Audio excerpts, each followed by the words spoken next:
just a bit deeper today, right? Charting basics.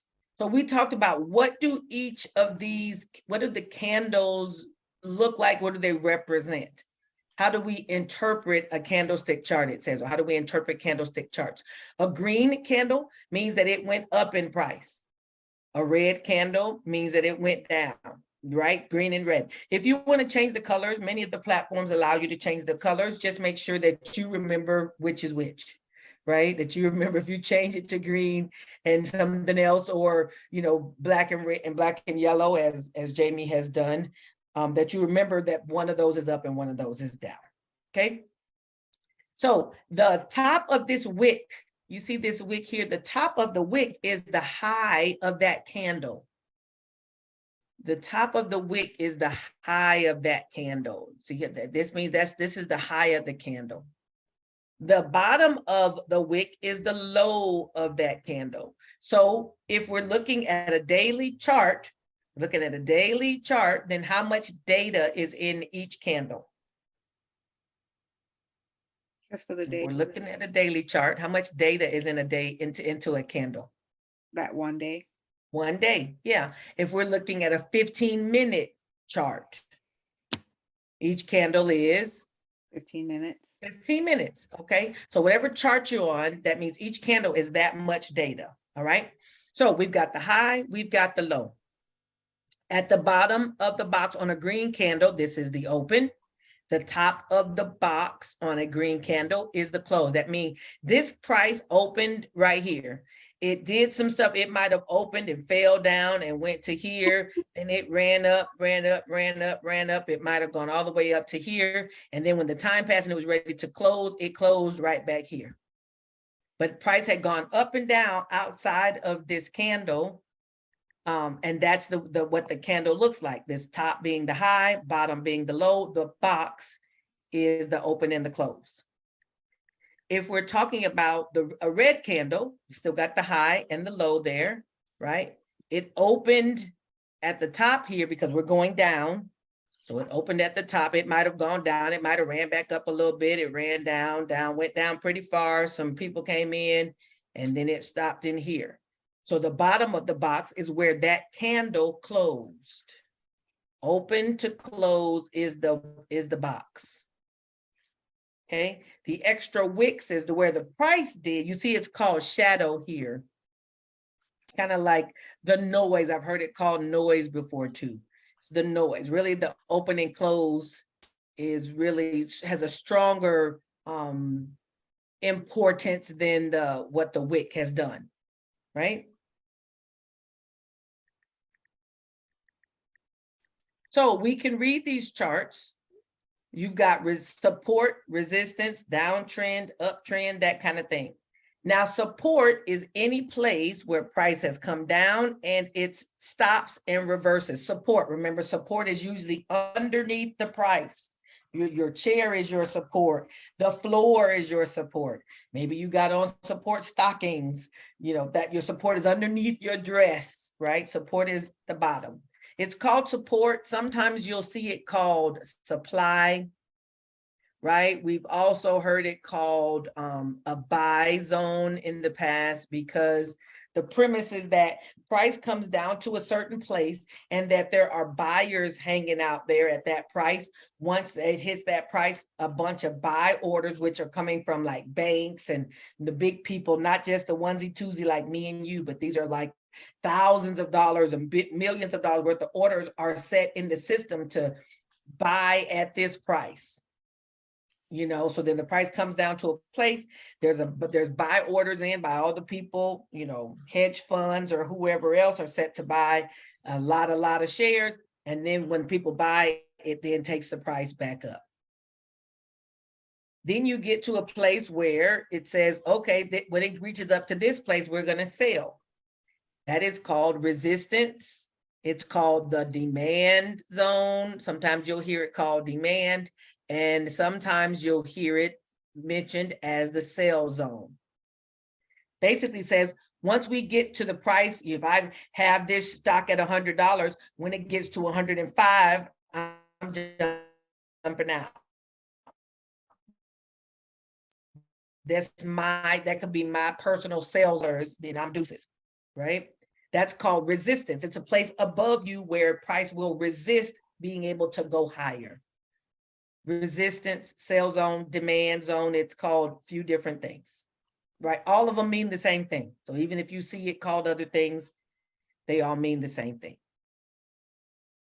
You see downtrend, that's kind of self-explanatory, is basically trending down, right? An uptrend is where something is trending, where the prices are trending up, right? And we already talked about the open and close of candles. Anybody got questions so far? No, but I think you meant to say, I thought the seller zone was the supply zone. And its demand is at the bottom? Correct. Oh, okay. I don't usually call them that, so definitely I could get that mixed up. Jamie is saying this is demand and this is supply. Yes, that makes sense. You want to, demand is where people want to buy, supply zone is where they sell. Yes, I'll take it. I won't argue. Well, thank you. Not this time. We'll argue about other things. Okay, I look forward to it. Okay, I had a question. I had a Uh-huh. question on Yep. that, on the slide, not this slide, Okay. not the other slide, but the slide before, when you said the lower wick, you said, where does the low? And you Mhm. said that's where the stock opens, right? No, it opens at the bottom of the box. If you're doing this green candle, it opens at the bottom of the box. If you're Okay. doing the red candle, it opens at the top because this candle is going down. Okay. Green candle means price is going up. Okay, thanks. The box, open and close is around the box. The high and the low is the wick. Okay? Okay, thanks. Absolutely. Shanae, you having some success?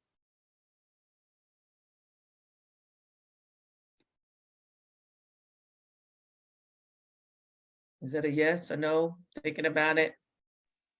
I was talking a lot and I didn't even realize everything was off. Yeah, I am logged in on the app. I'm just Okay. trying things it's saying, but yes. Okay, you're making some headway. Good job. Yeah. Okay, cool. So we talked about this the other day where you've got, if you're looking at a chart, you've got what equity are you talking about is up here in this top right corner. This is a daily chart. If it was some other time frame, it would be written in there. It would be 15M or a W for weekly, a M for monthly, 5M for 5 minutes. That's how that goes. Okay, you've got indicators, which we'll talk about those. We don't really use too many indicators in what we do, but we will talk about them. Alerts, if you just want to, let's say you got a trade going or you're interested in entering a trade and you want to know when the price gets to a certain place, you can do an alert. You can say, okay, alert me when SPY gets to 410. And then when it gets there, it'll send you a message, ding, ding, says SPY has crossed 410, okay? Replay is something like, it's almost like the on-demand on Thinkorswim where you can replay the time in the market. You can go back to a certain time and date and it will replay the candles for you. That you can use that as replay. So you can see the candles and you can see what's going on. Hold on.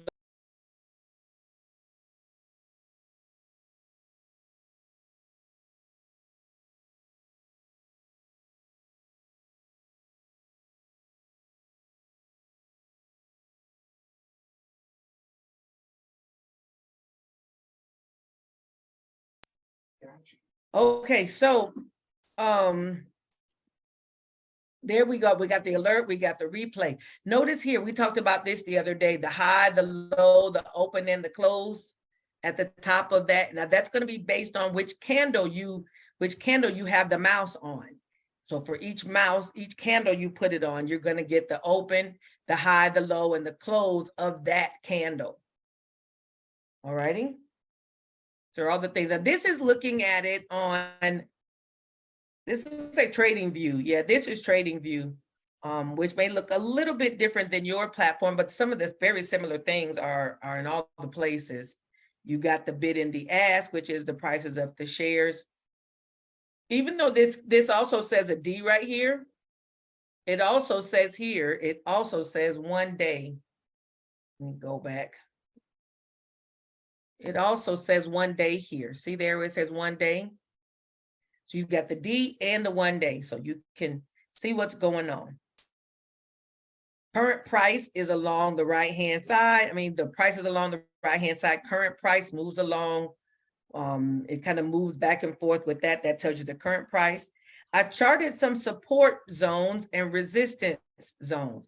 Remember, support and resistance are not a hard line. Even though I usually put one line, because you can do double. I was taught to do double lines, but if you're depending on how much charting you do, it can get to be a little too crowded on your chart. So I just do a support line, and then I remember that this is a zone, that it's not a hard line, but it is an area where price can move inside of it, but let you know that in this area, price should reverse, right? Notice down here, we've got some supports. I got a support based on right here, based on that candle, got a support based on the bottom of this candle. And I'm putting the lines at the box, not at the wick. Notice here, when I do this one up here, I'm not putting the line, the horizontal line, I'm not putting it at the tip of the wick. I'm putting it at the end of the box. Okay, another resistance area right here, based on this candle here.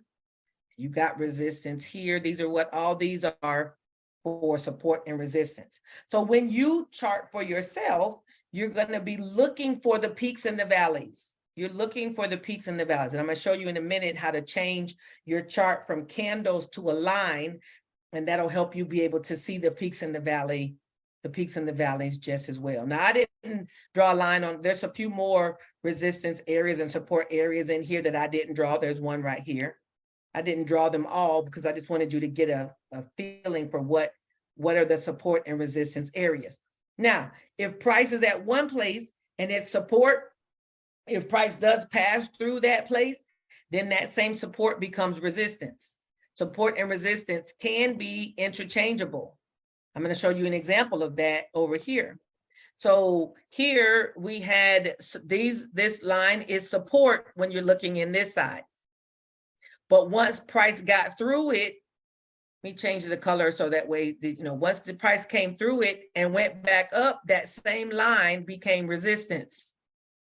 It was support over here because if price was coming down and bouncing and going back up, but then after it finally went through that zone, then when it went back up, that same line became resistance.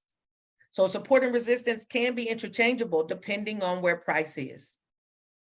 If it's underneath you, it's support. If price goes through it and comes back up, it may turn into resistance.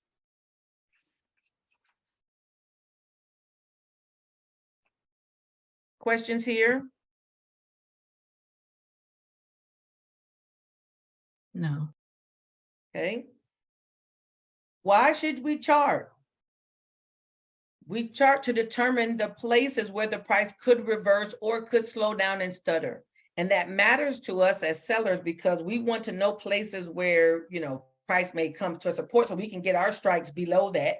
Or if price goes up to resistance, we want to get our strikes above that because we want to be in safety zones as sellers.